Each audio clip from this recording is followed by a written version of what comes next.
Now, our next guest is someone special, in my opinion. I think it's very unique on what they do. Not many people can do what they do as well. It's a conductor. Now, believe it or not, I used to do a little conducting myself back in high school. Conductor as in music, symphony conductor? Not that. Not the train conductor? No, okay. No. Choir conductor. Oh, okay. All right. Yeah, back Pretty in my high close. school. So that was fun, but never to the level of our next guest. Let's throw it to Tia and Emma, who will introduce our next guest.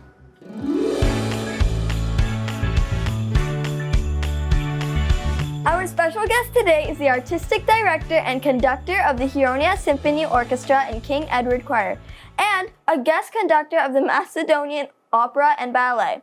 He's had many successful concerts and performances with distinguished orchestras and ensembles such as Symphony Orchestra of Royal College of Music, London, UK, Macedonian Philharmonic Orchestra, the University of Toronto Symphony Orchestra, the Opera of National Theatre in Belgrade, and Niš Symphony Orchestra.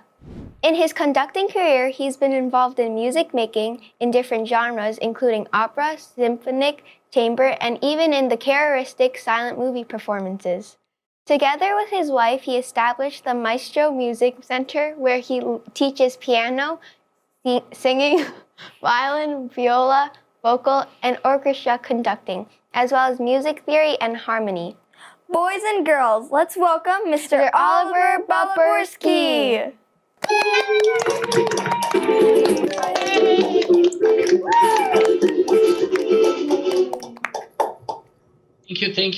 Thank you very much. Thank you for inviting me into your show.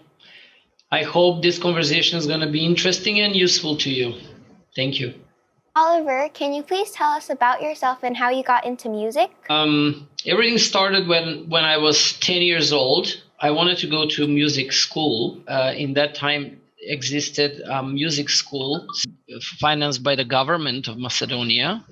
And one day I managed to go in. It was called Elementary Music School, and I started going there. And since then, when I was 10 years old, until today, I'm with music.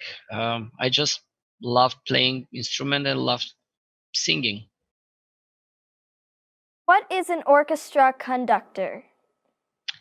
Well, that's a person that works with a larger group of musicians.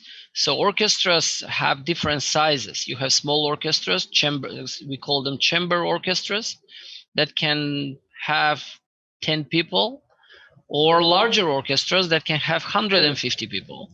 And there are different types of orchestras, bands that play jazz music, pop music, and bands that play classical music. I have conducted in my life with opera company and with the symphony orchestras. That's my main profession. Now it's time for a Q&A from our Epic Gen kids. How long have you been a conductor? It's around 28 to 30 years that I'm into conducting business, let's call it that way. Do you have anyone that you look up to? Well, when I was young, there were a couple in that time, Leonard Bernstein and Herbert von Karajan, that were my examples of conductors. But then, of course, as I got older, I started examining what other conductors are doing. And slowly from there, I started building up my own style of working with the orchestras. How did you memorize the actions of a conductor? You can memorize the score. That's how we call the book that we usually use to conduct.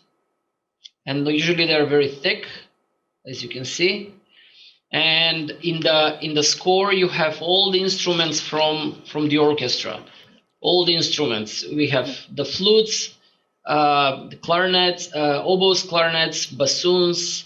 We have eventually percussion or timpani in this case, maybe bass drum, and then it goes on to trumpets, horns, trombones, tuba, depending on the size of the orchestra, and the strings, which is violins, viola, cello, bass.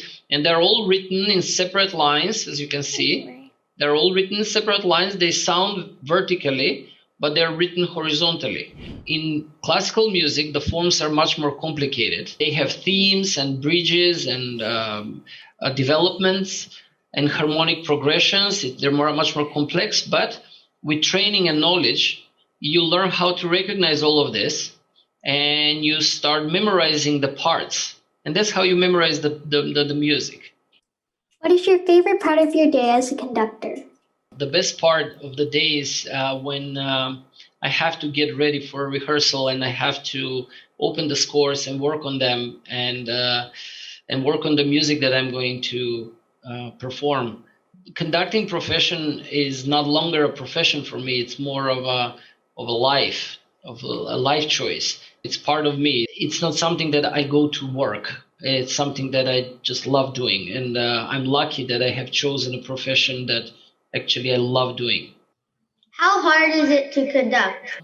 When you see a conductor on the podium waving with the hands, right? It seems very simple and weird, but actually we are trying to balance out all the instruments in the orchestra to make sure that we allow everybody to express themselves as musicians, as players, and make the most beautiful sound and music out of that orchestra. So Oliver, I understand you have your own music studio. Can you give us some tips on how to choose the right instrument? It's called Maestro Music Center, and it is always good to purchase an instruments that are better quality. It's much easier to make the sound and work with the instrument if it's a better quality. So I would always recommend, if you buy an instrument, to buy something that is maybe a little bit more expensive, but still a good quality of an instrument.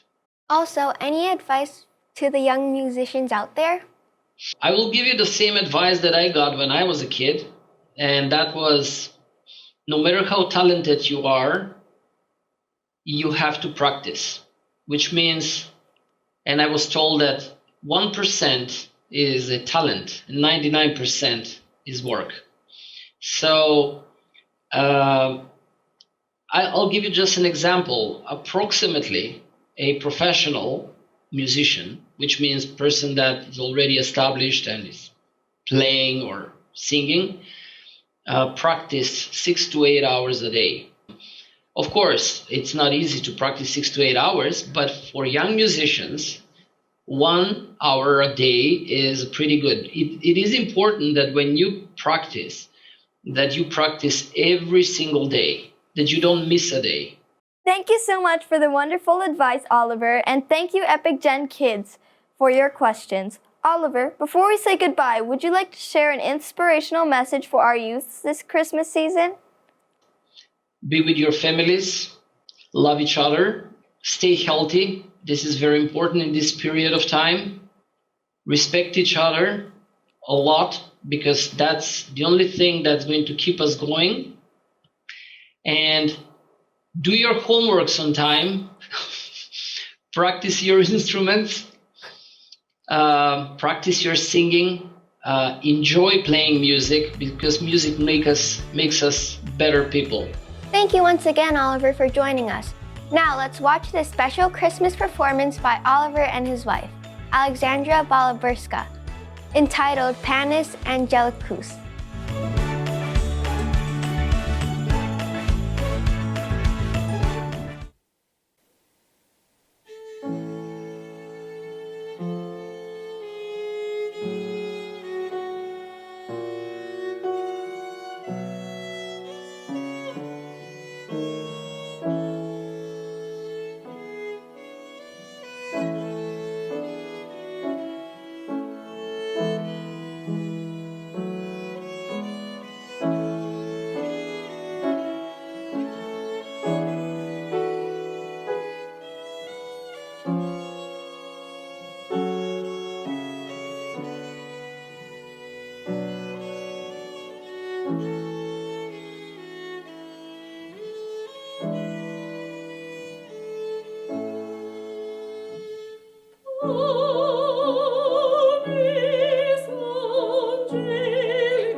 is